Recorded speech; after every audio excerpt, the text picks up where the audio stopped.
네, 설교를 준비하는 시점에서는 그 미래의 일이었고, 지금 설교를 하는 오늘의 시점에서는 과거였던 그 지난 주일 10월 27일 날 서울 광화문에서 서울역 광장까지 200만 명을 그 목표로 하는 연합 예배와 큰 기도회가 서울에서 진행이 되었습니다. 동성애를 반대하고 또 저출산을 위해서 저출산을 위한 것은 아니고 저출산 문제를 두고 또 통일, 건강한 가정 그리고 혈액 부족까지 한국 교회가 함께 연합하여 기도하자는 취지의 연합 예배가 진행이 되었습니다. 오늘 뉴스를 보니까 조선일보 기록에 따르면 경찰이 추산한 모임 수는 23만 명 정도 되고 주최 측에서 주장하는 모임 수는 110만 명 정도 왔다라는 통계가 있었습니다. 이 뉴스가 저에게 좀 관심 있게 다가왔던 것은 지난 주 중에 제가 근무하고 있는 분일예술중학교 교목실에 학생 2명이 찾아왔습니다. 그리고 저에게 이런 질문을 했습니다. 목사님, 광화문에 올라가는 게 맞아요, 틀려요? 라고 질문을 했습니다.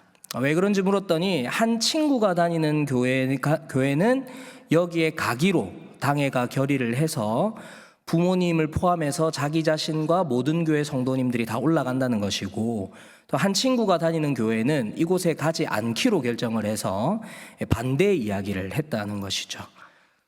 교회를 다니는 두 친구가 하나의 사건을 두고 교회에서 반대로 가르치니 이 흑백 논리로 찾아와서 저에게 옳은지 그른지 답을 해달라고 요청을 한 것입니다. 잠시 곤란한 상황에 놓이게 되었습니다. 바로 대답을 하지 못하고 점심시간에 다시 올래? 라고 얘기를 하고 돌려보낸 다음에 어떻게 좀 지혜롭게 대답을 할 수 있을까를 고민하다가 오늘 말씀이 문득 떠올라서 이 말씀을 가지고 학생들에게 대답을 해줬습니다. 오늘 설교는 이 200만 연합예배에 대한 찬반의 의견을 결정하는 설교는 절대 아니라는 것을 먼저 말씀드리고 싶고, 다만 그날 학생들에게 대답을 하면서 또 묵상하면서 그리고 제가 지난주일이 아니라 저번에 그 주일 대예배 때 강단에서도 설교했지만 우리 아이들이 또 다음 세대들이 이 세상의 기준에 참 많이 매몰되어져 있구나, 이 숫자라는 것에 참 매몰되어져 있구나라는 것을 좀 생각하게 되면서 그날의 묵상을 기초로 오늘 본문을 가지고 여러분들과 함께 말씀을 좀 나누어 보려고 합니다. 오늘 성경 본문 속에 있는 주인공은 여러분들 너무 많이 들어보셨죠. 기드온이라는 사사에 대한 이야기입니다.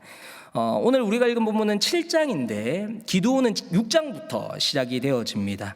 기본적인 배경은 너무 많이 들어서 잘 아시겠지만 간단하게 설명드리면 이 기드온이 사사로 일했던 시기는 미디안이라는 나라의 침략이 있던 시절이었습니다. 당시 미디안은 이스라엘을 정치적으로 정복할 마음은 없었습니다. 그것보다는 경제적인 침략을 했습니다. 무슨 말이냐면 영토를 빼앗는 건 아니고요, 침략하고 물자만 가져가는 거예요. 그래서 사사기 6장 6절을 보시면 이스라엘이 미디안으로 말미암아 궁핍함이 심했다라고 이야기합니다. 그러니까 음식이나 물자 등을 빼앗기니까 이스라엘이 가난을 벗어나지 못하는 것이죠. 우리 고려 시대나 조선 시대에 거란족, 여진족이 겨울만 되면 목축을 하지 못해서 우리나라를 침략하고 약탈했던 것, 또 왜구들이 우리나라를 약탈한 것처럼 미디안도 완전한 이스라엘의 정복이 목적이 아니라 이스라엘을 약탈해서 자기들의 필요만 채우겠다는 것이죠. 그래서 이스라엘의 궁핍함이 심했습니다. 그리고 그 궁핍함으로 인하여 여호와께 부르짖었더니 이 부르짖음에 대한 응답으로 하나님께서 기드온을 사사로 부르신 것입니다. 근데 이 기드온이 이전 사사들과 좀 다른 점이 하나 있습니다. 보통은 이제 사사가 세워지면 그냥 세워졌는데 이 기드온은 자아를 가지고 있어요. 그래서 자기가 왜 사사가 돼야 하고 이 사사를 세우는 하나님에 대해서 좀 따지는 모습을 보입니다. 사사기 6장 12절을 보면 여호와의 사자가 기드온에게 찾아왔습니다. 그리고 큰 용사여, 여호와께서 너와 함께 하신다. 이거 약간 좋은 말이잖아요. 근데 13절에서 기드온의 반응은 이렇습니다. 기드온이 그에게 대답하되 오 나의 주여, 여호와께서 우리와 함께 계시면 어찌하여 이 모든 일이 우리에게 일어났습니까? 그러니까 미디안이 우리를 쳐들어온 것을 하나님 우리와 함께 계신데 어떻게 미디안이 우리를 쳐들어오냐 얘기하는 거죠. 또 우리 조상들이 일찍이 우리에게 이르기를 여호와께서 우리를 애굽에서 올라오게 하신 것이 아니냐 한 그 모든 이적이 어디 있습니까? 이제 여호와께서 우리를 버리사 미디안의 손에 우리를 넘겨주셨습니다 라고 이야기하고 있습니다. 그러니까 하나님이 함께 하시는데 왜 지금 우리가 이렇게 고통받고 있고 왜 이렇게 괴로운 일이 우리에게 일어나며 그리고 하나님 그 놀라운 이적은 다 어디 가고 우리를 안 구해 주십니까? 라고 따지고 들고 있는 것이죠. 그래서 하나님께서 14절에서 여호와께서 그를 향하여 이르시되 너는 가서 너의 힘으로 이스라엘을 미디안의 손에서 구원하라.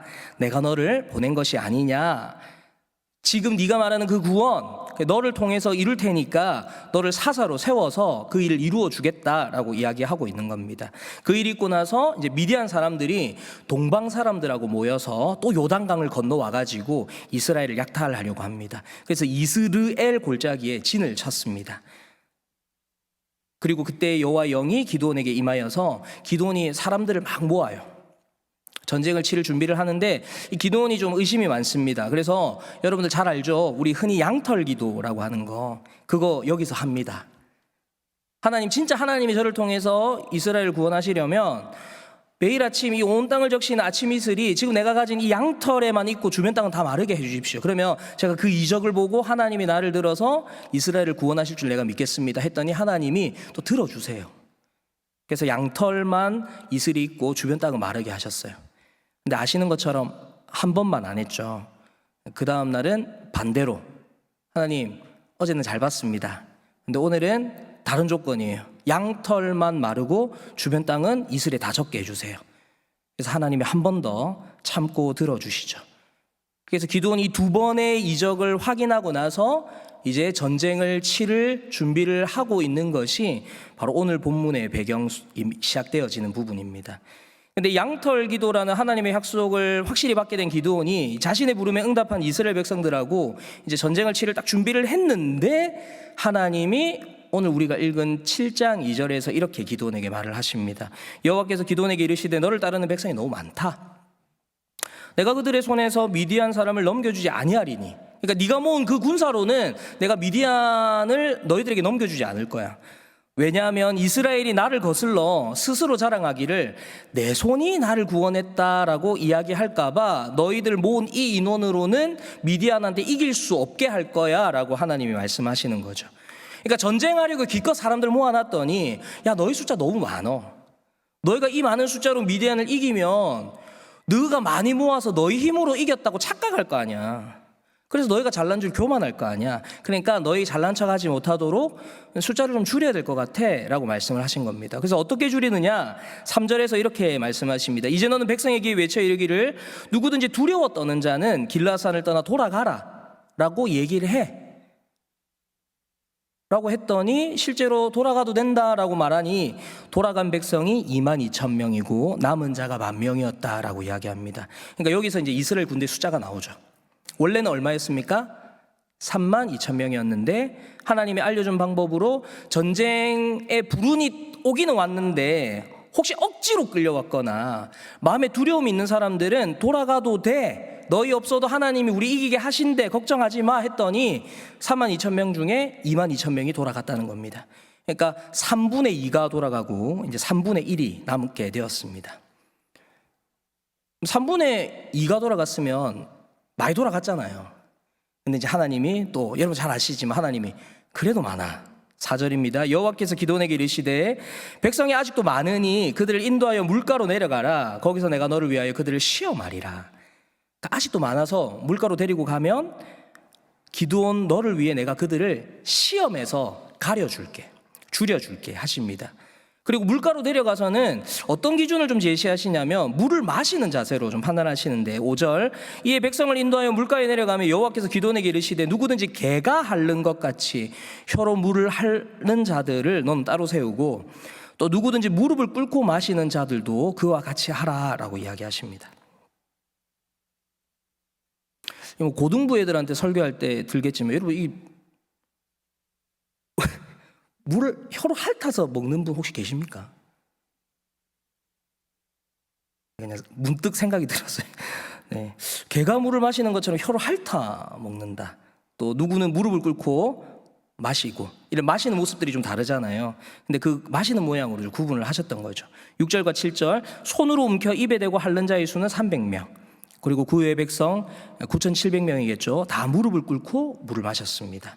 여호와께서 기드온에게 이르시되 내가 이 물을 핥아 먹은 300명으로 그러니까 이스라엘을 구원할 거니 미디안을 내 손에 넘겨주리니 남은 백성은 다 돌아보내라. 자기의 처소로 돌려보내라 하십니다.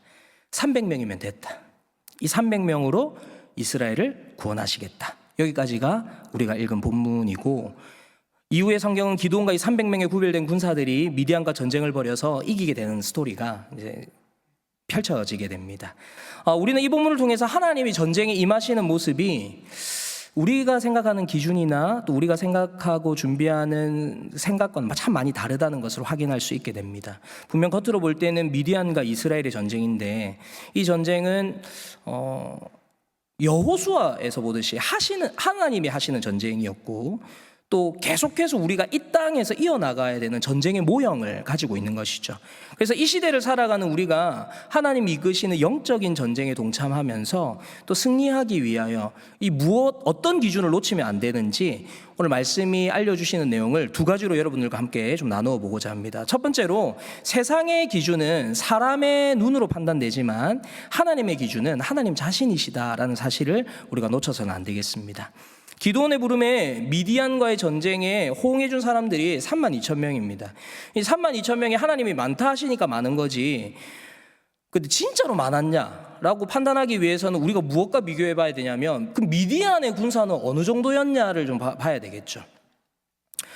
미디안은 몇 명이었다라고 성경이 딱 언급하진 않는데, 다만 성경이 주는 힌트를 기준 삼으면 최저치를 잡을 수 있습니다.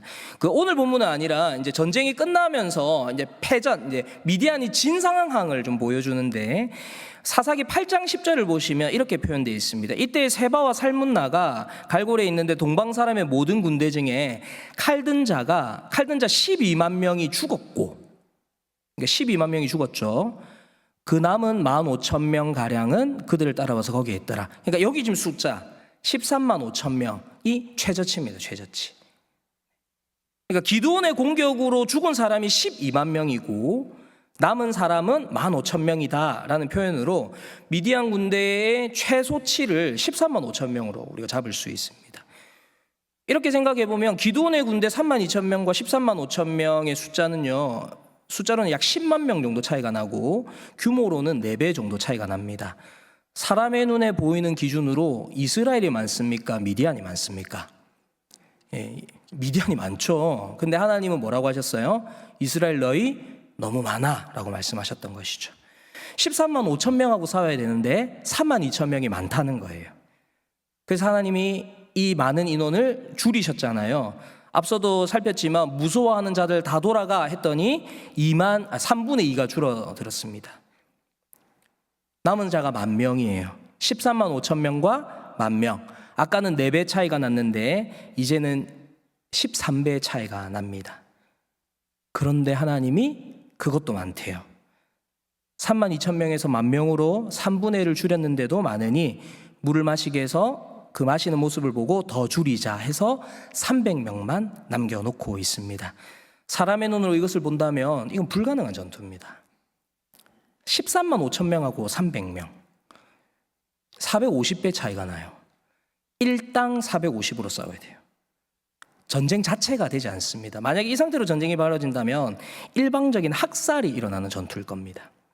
근데 하나님의 기준에 그것이 가능한 전투라는 거예요. 심지어 이길 수 있는 전투라는 것이죠. 그리고 실제로 하나님은 그 일을 또 300명을 통해서 이루세요.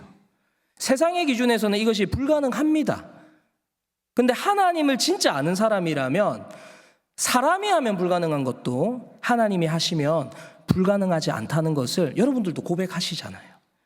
우리 하나님이 어떤 분인지 분명히 아는 자라면 이 전쟁은 사실 기드온 한 명이 전쟁을 해도 이기게 할 수 있는 분이 하나님이시다라는 것을 우리는 고백할 수밖에 없습니다. 실제로 하나님이 비슷한 말씀을 하셨어요. 사사기 6장 16절을 보면 기드온을 부르시면서 하나님이 뭐라고 얘기하셨냐면, 여호와께서 그에게 이르시되 내가 반드시 너와 함께하리니 네가 미디안 사람 치기를 한 사람 치듯 하리라. 그 수많은 미디안 군사 치는 거를 한 사람 치듯이 하도록 하겠다라고 하나님이 말씀하셨다는 것이죠. 인간의 눈에는 13만 5천이라는 그 숫자에 매몰될 수 있지만 하나님 눈에는 그 숫자가 아니라 그 하나의 존재로밖에 인식하지 않는다라고 말씀하시는 것입니다. 이것이 바로 세상의 기준과 다른 하나님의 기준입니다.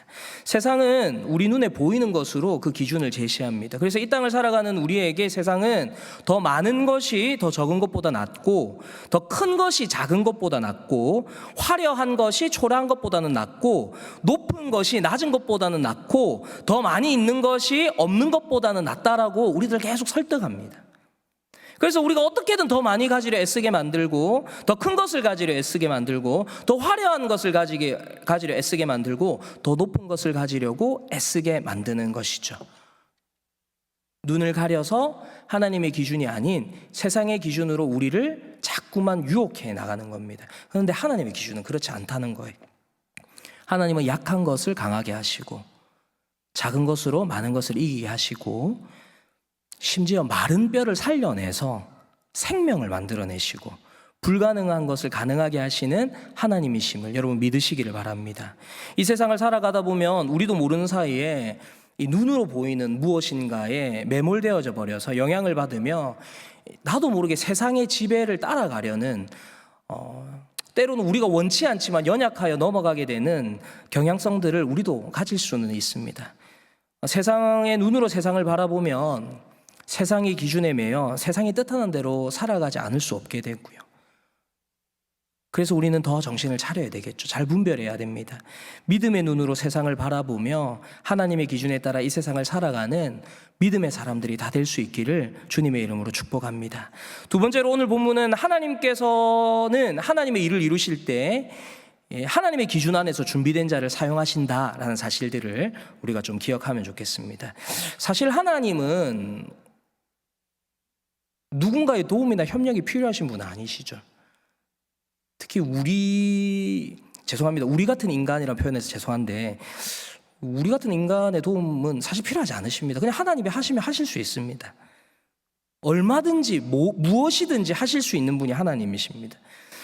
과거 여호수아와 이스라엘과 하친을 맺었던 그 기브온을 공격하던 가나안 남부 연합군과 전쟁을 벌였을 때 성경에 이런 표현하잖아요. 이스라엘 칼에 죽은 자보다 우박에 맞은 자가 더 많았다. 하나님 그런 하나님이십니다. 지진이 나게 하시거나 불을 내리셔서 또는 우박을 내리셔서 아니면 애굽에 내리신 10번째 재앙처럼 그 죽음의 사자를 보내셔가지고 미디안 군대의 생명을 싹 걷어가시면 사실 이스라엘이 전쟁할 것도 없습니다. 그럼에도 불구하고 하나님께서는 그렇게 혼자서 뚝딱뚝딱 하시지 않습니다. 연약한 우리를 통해 사람을 통해서 그 일을 이루어 가신다라는 것입니다. 물론 아무나 사용하시는 것은 아닙니다. 하나님은 사람을 세우시고 준비시키셔서 그 일을 이루어 가십니다. 하나님의 기준에서는 사울 군사의 많고 적음이 문제가 아니에요. 그것보다 사울 군사들이 정말 하나님을 신뢰하고 믿고 있느냐, 그것이 하나님 앞에서는 훨씬 더 중요한 것이었습니다. 그 마음의 중심이 하나님 앞에는 더 중요했다는 것이죠. 그 마음의 중심이 잘 준비된 자를 하나님께서 사용하셨다는 겁니다. 우리가 똑똑해서 또는 우리가 잘나서 우리가 남들보다 뛰어나서 하나님이 우리를 사용하시는 것도 아니고, 반대로 우리가 멍청해서 우리가 못나서 우리가 무능해서 미련해서 우리를 사용하시지 않는 것도 아니라는 겁니다. 더 중요한 것은 마음의 중심이라는 것이죠. 그 일을 감당할 그 사람의 마음 중심에 정말로 신뢰하고 바라보고 있는 것이 무엇인가가 하나님의 기준에 훨씬 더 중요하다라는 사실을 우리가 기억하면 좋겠습니다. 오늘 본문에서 하나님이 남기신 기드온과 300명도 그 마음 중심에 하나님이 있는 사람들이었습니다. 그런 의미에서 이들이 준비된 자들이었다는 것이죠. 7장 4절을 보십시오. 하나님이 기드온에게 뭐라고 얘기하시냐면 이렇게 얘기하세요. 여호와께서 기드온에게 이르시되 백성이 아직도 많다. 그들을 인도하여 물가로 내려가라. 거기서 내가 너를 위하여 시험하겠다라고 얘기하십니다. 하나님이 기드온 너를 위해서 지금 10,000명 남은 저 군사들을 내가 시험할 거야 라고 말씀하시는 겁니다. 가려서 뽑겠다는 말이에요. 지금 저 10,000명 중에 특정 누군가를 뽑기는 뽑을 건데 내가 직접 시험해가지고 너랑 싸울 군사들 가려줄게 라고 말씀하고 있는 겁니다. 여기서 우리가 이제 일반적으로 이 본문을 가지고 가장 많이 들었던 적용점이 물론 저도 소시적에 그렇게 적용을 했지만 이 물을 마시는 자세로 하나님이 준비된 자를 사용하셨다 였거든요. 그러니까 저기 눈앞에 있는데 이 무릎을 꿇고 이 고개를 쳐박아 가지고 자신의 갈증을 해소하고 있는 이 미련한 자들을 하나님이 사용하시지 않고 이 좌우를 경계하며, 아시죠 여러분? 이렇게 무릎을 한쪽을 딱 세우고 이 물을 딱 떠서 이 좌우를 이렇게 경계하면서 이렇게 물을 마셨던 자들, 그 위기의 상황에서도 이렇게 절대로 이 긴장을 놓치지 않고 잘 준비된 이 사람들을 사용했다라고 우리가 일반적으로 들어보셨을 거라고 생각됩니다. 근데 이 본문의 통일성, 성경의 통일성을 가지고 본다면 뛰어난 주변 관찰력과 조심스러운 태도로 하나님이 300명을 가려서 뽑았다는 것은, 하나님이 뛰어난 자를 뽑으셨다면 이건 앞에서 나오는 흐름과 완전히 깨지게 되는 것이죠. 반대로 이제 이게 역차별일 수 있는데 적은 숫자라서 뽑았다. 근데 우리가 이제 기억해야 될 것은 하나님이 많은 숫자, 적은 숫자 자체 연연하시는 것이 아니거든요. 사실 300명도 하나님 많다면 많은 걸 수 있습니다. 하나님은 숫자 자체 연연하지 않으십니다. 많은 숫자라서 하나님이 싫어하시고 적은 숫자는 좋아하신다. 우리 이렇게 또 생각해서는 안 되겠죠. 많은 숫자, 적은 숫자가 하나님에게 중요한 것이 아니라 이 계속 숫자가 중요한 것이 아니다. 이 뛰어난 어떤 특출난 태도가 중요한 것이 아니다. 이것이 오늘 본문이 계속 흐르고 있는 것인데, 만약에 거기서 우리가 여기서 논지를 벗어나 버리게 되면 지금까지 흘러오던 그 성경의 말씀의 통일성이 벗어나게 되는 것이죠. 이런 맥락에서 오늘 본문에서 물 먹는 자세 또는 300이라는 숫자는 그냥 사람을 가리기 위한 장치나 도구일 뿐이지, 이 본문에서 가장 말하고 싶은, 하나님께서 이 본문을 통해 우리에게 알려주시고자 하는 것은 전쟁을 하는 사람들을 누가 뽑았냐? 하나님이 뽑으셨다라는 것을 우리들에게 알려주고 있는 것입니다. 나의 전쟁에 싸울 대상, 싸울 군인을 내가 직접 선발하여 뽑았다라는 것을 오늘 본문을 통해 알려주고 계신 겁니다. 그래서 하나님이 그들을 시험하셔서 그 시험에 통과한 사람들을 들어가지고 하나님께서 하나님의 일을 하셨다라는 것이 오늘 본문이 우리들에게 알려주고 있는 것입니다. 저 300명보다 내가 더 충성심이 뛰어나고 내가 더 용맹하고 내 전투 능력이 더 뛰어나다 할지라도 하나님이 선택하지 않으시면 전쟁에 참여할 수 없는 것이죠. 반대로 나는 너무 두렵고 남들보다 용맹하지도 못하고 전투 능력도 떨어지고 운동 능력도 떨어지고 겁도 많은데 그럼에도 불구하고 하나님이 선택하셔서 하나님의 일을 이루어 가실 수 있다라는 것이 바로 오늘 본문이 말하고 있는 것입니다. 처음부터 끝까지 이 전쟁은 하나님이 시작하신 전쟁이고 하나님이 진행하시는 전쟁이며 하나님이 끝낼 것이라고 말하고 있는 것입니다. 그래서 이제 이스라엘이 해야 할 것은 300명이 얼마나 잘 연습하고 전술을 잘 짜느냐가 아닙니다. 이제 이스라엘이 해야 할 것은 하나입니다. 하나님이 이끄시는 전쟁에 동참해서 하나님의 승리에 내가 참여하는 것이죠. 그래서 이 본문은 이 모든 일을 하나님이 이루셨다는 것을 알고 하나님께 영광 올려드릴 최소한의 인원 300명만 남겨두었다라고 보는 것이 옳겠습니다. 공교롭게도 그런 자들이 조심스럽게 물을 마셨고 공교롭게도 그 사람들의 숫자가 300이었지 그 자세와 숫자에 매일 필요는 없다는 것이죠. 그 마음의 중심이 겸손하여 우리가 우리 힘으로 승리했다고 교만하지 않고 승리의 모든 영광을 하나님께 올려드릴 그 사람들을 통해 지금도 하나님께서는 하나님의 일을 이루어 가시는 줄 믿으시기를 바랍니다. 이렇게 겸손한 마음으로 하나님께서 부르시고 맡기신 사명 잘 감당하며 또 모든 영광 하나님께 올려드리는 복된 삶을 살아가는 저와 모든 성도님들이 되시기를 주님의 이름으로 축복합니다. 말씀을 정리하겠습니다. 세상의 기준에서 32,000명에서 300명이면 1% 남은 겁니다.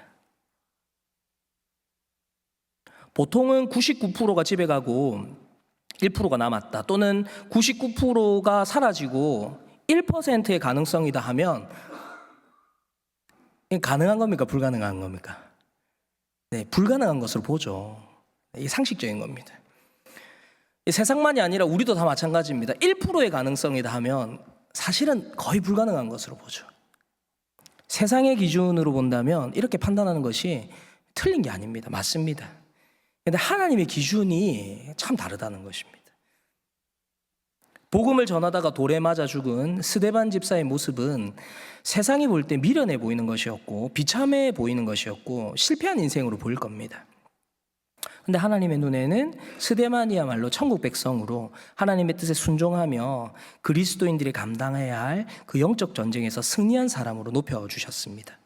예수님도 그런 삶을 사시지 않았습니까? 하나님의 아들로 이 땅에 오셨지만 십자가에서 비참하게 죽으신 그 모습 어디가 영광스러운 부분입니까?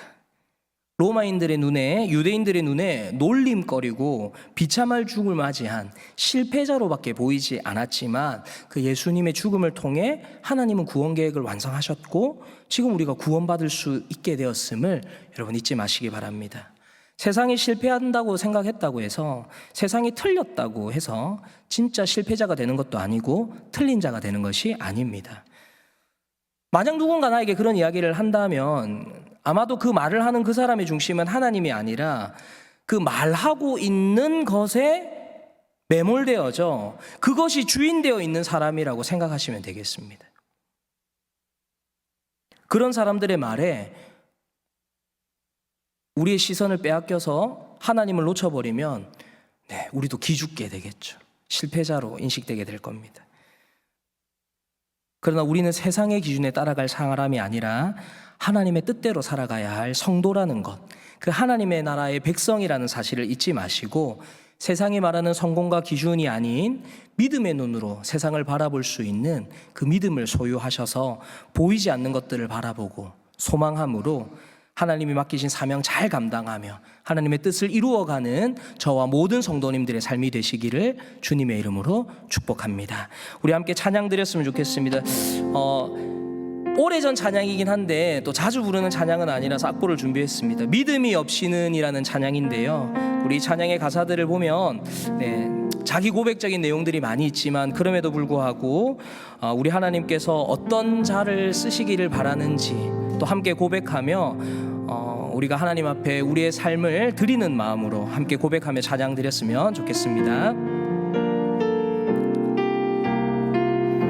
주님 제 마음이 너무 둔해서, 주님 제 마음이 너무 둔해서 주님을 볼 수 없습니다.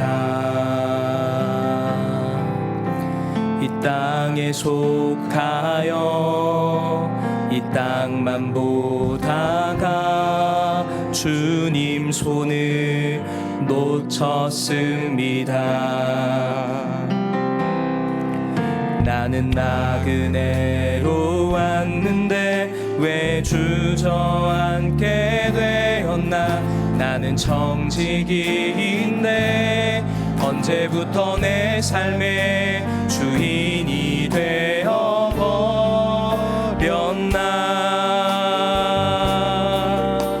믿음이 없이는 기쁘시게 못하나니 고된 수고도 다 헛될 뿐이라. 믿음이 없어서 무너진 삶의 모든 자리에 다시 주님을 기다리. 우리 다시 한 번 더 찬양 드리겠습니다. 주님 제 마음이 너무 둔해요. 주님 제 마음이 너무 둔해서 주님을 볼 수 없습니다.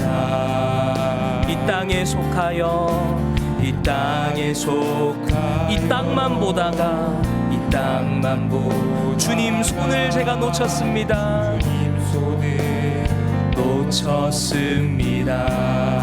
나는 나그네로 왔는데 왜 주저앉게 되었나. 나는 청지기인데 언제부터 내 삶의 주인이 되어버렸나. 믿음이 없이는 기쁘시게 못하나니 고된 수고도